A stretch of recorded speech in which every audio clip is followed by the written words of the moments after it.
Dr. Paul Robertson and joined by Dr. Torsten Smith. He was the lead geologist on a submarine crew that recorded on March 6th of this year the astonishing footage we just watched, and I'd like to start out with some reactions. Dr. Paul Robertson. I'd really like to see what's on that second camera. I'm glad. I think we all do. Our viewers at home, too, would like to see that. We're going to show you that right now. Let's take a look.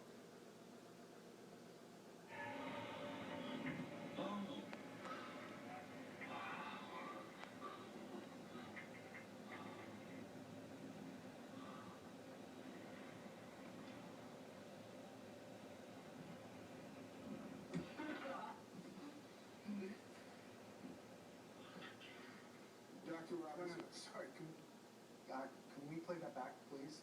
Can we get the footage of that back up there? In fact, why don't we take both cameras, first and second?